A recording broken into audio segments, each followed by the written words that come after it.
ஆனால் நம்முடைய மூத்த நடிகர்,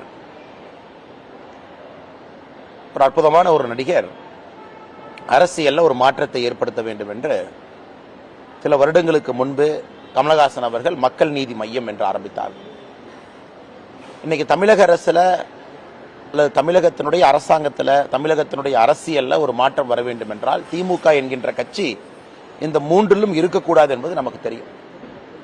இன்னைக்கு திரும்ப கமலஹாசன் அவர்கள் மறுபடியும் திமுக பக்கம் போய் இணைந்திருக்கின்றார்.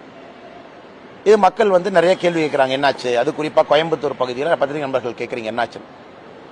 ஆனா இது நமக்கு என்ன சொல்கிறது என்றால், அதாவது அரசியல் என்பது கடினமான ஒரு வேலை. அதிலும் குறிப்பாக கொள்கை அரசியல் என்பது இன்னும் கடினமானது. பிடித்திருக்கக்கூடிய கொள்கையை விடாமல் அந்த கொள்கையிலே பயணம் செய்வது மிக மிக கடினம் என்பது கமலஹாசன் அவர்கள் திமுகவோடு இணைந்திருப்பது நம் அனைவருக்கும் கூட அது தெரிவிக்கின்றது. அது கமலஹாசன் அவர்களுடைய முடிவு, எங்கே செல்ல வேண்டும் என்பது அவருடைய முடிவு. ஆனால் இத்தனை காலமாக தொண்டர்கள், அவருக்கென்று இருக்கக்கூடிய அந்த கட்சியினுடைய மூத்த தலைவர்கள், தொண்டர்கள் எல்லோரும் ஒரு மாற்றம், ஒரு மையம் நடுவிலே யாருக்கும் சாராமல் இருக்க வேண்டும் என்பது அவருடைய அரசியல் நிலைப்பாடாக இருந்தது.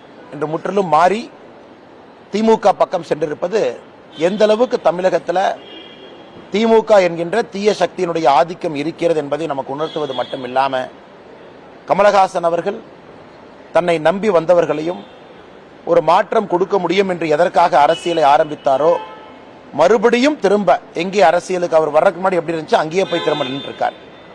அதனால் இந்த நேரத்தில் என்னுடைய வேண்டுகோள், தமிழகத்தில் மாற்றத்தை யாரெல்லாம் விரும்புகின்றீர்களோ, உங்களுக்கான ஒரே ஒரு கட்சி பாரதிய ஜனதா கட்சி மட்டும்தான். தமிழகத்தில் ஊழல் இல்லாத நல்ல ஒரு சமுதாயத்தை உருவாக்க வேண்டும். குறிப்பாக இந்த தீய சக்தி திமுக இல்லாத ஒரு அரசாங்கம், ஒரு ஆட்சி, ஒரு அரசியல் தமிழகத்தில் வர வேண்டும் என்றால் அது பாரதிய ஜனதா கட்சியால் மட்டும்தான் முடியும் என்பதை மக்கள் பேச ஆரம்பித்திருக்கின்றார்கள். அதனால் இன்னைக்கு நிறைய பேர் பார்த்தீங்கன்னா வேறு வேறு கட்சியிலிருந்து அதிக அளவில் வெளியே வந்து நம்மிடம் சேர ஆரம்பித்திருக்கின்றார்கள். அவர்கள் எல்லோரும் நம்மை நம்பி வர வேண்டும். ஏன்னா அது கொள்கை பிடிப்பு. நிச்சயமாக தமிழகத்திலே ஒரு மாற்றம் கொடுக்க வேண்டும் என்று பாரதிய ஜனதா கட்சி களம் இறங்கி இருக்கின்றோம். அது நிச்சயமாக இந்த 2024 பாராளுமன்ற தேர்தலில் நடத்தி காட்டுவோம். அதே நேரத்தில் தனிப்பட்ட முறையில் கமலஹாசன் அவர்களை புண்படுத்துவதோ, நிறைய பேர் சொல்றாங்க இதுக்கு நீங்க டிவியை உடைக்காம இருந்திருக்கலாமே அப்படிலாம், அதெல்லாம் நான் பேச விரும்பல. காரணம், அவருக்கு இருக்கக்கூடிய நிர்பந்தம். அரசியல் நடத்தி பார்த்தாரு, இடையில திரும்ப சினிமாக்கு போனாங்க, திரும்ப பிக் பாஸுக்கு போனாங்க, திரும்ப ஏதோ செஞ்சு பார்த்தாங்க. நான் ஒரே விஷயத்தை என்ன சொல்வேன்னா, முயற்சி எடுத்து பார்த்தார் என்று மட்டும்தான் சொல்வேன். ஏன்னா அரசியல் ரொம்ப ரொம்ப கடினம். கமலஹாசனை பொறுத்தவரை ஒரு முயற்சி எடுத்து பார்த்திருக்கார். திரும்ப வேறு வழி இல்லை, மறுபடியும் திமுகவிடம் சென்று சரணட வேண்டிய நிலைமை. காரணம், திமுகவுடைய ஆதிக்கம் எல்லா பக்கம் இருக்கு சார். சினிமா துறையில் இருக்கு. அவங்க இல்லாம நீங்க படத்தை ரிலீஸ் பண்ணிடுவீங்களா? இல்ல திமுக இல்லாம யாராச்சும் நமக்கு பணம் தான் கொடுத்துருவாங்களா ஒரு ப்ரொடியூசரா? இல்ல தியேட்டர் அன்லாக் பண்ணி திமுக சாராம, உதயநிதி ஸ்டாலின் இல்லாம ஒருவர் எடுத்திருக்கக்கூடிய படத்தை ஒரு சினிமா தியேட்டர்ல தைரியமா ரிலீஸ் பண்ண முடியுமா? முடியாது. இன்னைக்கு கமலஹாசனுடைய பல படத்தை பார்க்கிறோம், கோ ப்ரொடக்ஷன் உதயநிதி ஸ்டாலின் இருக்கிறாங்க. இதெல்லாம் கருத்தில் பார்க்கும் பொழுது நமக்கு இது தெரியும், இது எப்பவோ நடக்கிருந்தது, இது எப்பவோ நடந்திருக்கணும். ஆனா இன்னைக்கு நடந்திருக்கு. ஆனா கமலஹாசன் அவர்களை போன்ற ஒரு பெரிய கலைஞன் திமுக கொடுக்கக்கூடிய ராஜ்யசபா சீட்ல தான் பாராளுமன்றத்திற்குள்ள செல்ல வேண்டும் என்பதே வேதனை அளிக்கிறது.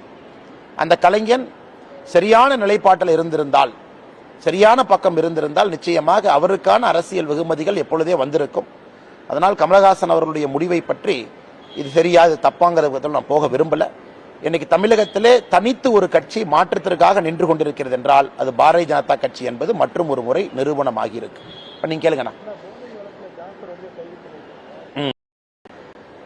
இரண்டு விஷயங்கண்ணே. ஒன்று, நேற்று என்சிபி அதனுடைய அதிகாரிகள் டெல்லியில் அளித்திருக்கக்கூடிய பத்திரிகையாளர் சந்திப்பு பேட்டி என்ன வந்துச்சு, அவர் என்ன கன்ஃபெஷன் ஸ்டேட்மெண்ட் கொடுத்திருக்காரு. அதாவது வந்திருக்கக்கூடிய இந்த போதை பணத்தின் மூலமாக ஹோட்டல் வாங்கியிருக்காரு, சினிமா துறையில் இன்வெஸ்ட் பண்ணியிருக்கிறாங்க, ஏதோ இந்த படம் கூட எடுத்திருக்காரு, மங்கைன்னு ஒரு படம் எடுத்திருக்காங்க. இதெல்லாம் ஒரு விஷயம் என்சிபியினுடைய பத்திரிகையாளர் சந்திப்பில் நமக்கு தெரிய வந்திருக்கிறது. அதை தாண்டி இது ரொம்ப விஸ்வரூபம் எடுத்திருக்கணும். அவங்க சொல்லியிருக்கக்கூடிய டேட்டா நம்பர்ஸ் எல்லாம் பார்த்தீங்கன்னா இது பல ஆயிரம் கோடி கணக்கான ரூபாய் பணம் உள்ளே சம்பந்தப்பட்டிருக்கிறது. அதனால் கிணறு தோண்ட பூதம் வருகின்ற கதையாக இன்னும் வருகின்ற காலத்தில் என்சிபி அதிகாரிகள் உள்ள போய் யாரெல்லாம் இதில் சம்பந்தப்பட்டிருக்கின்றார்களோ, இந்த ட்ரக்ஸ் மணி எங்கெல்லாம் போயிருக்கோ அதையெல்லாம் கண்டுபிடித்து தோலுரித்து தமிழக மக்கள் முன்னால் நிறுத்த வேண்டிய கடமை அவர்களுக்கு இருக்கு. அதே நேரத்தில் எவ்வளவு பெரிய மனிதர்களாக இருந்தாலும் கூட தெய்வதாட்சணியம் இல்லாமல் நடவடிக்கை எடுக்க வேண்டும் என்று தமிழக மக்கள், இந்திய மக்கள் விரும்புகின்றார்கள். அதை NCB செய்ய வேண்டும் என்று நாங்கள் வலியுறுத்துகின்றோம். சொல்லுங்கண்ணே.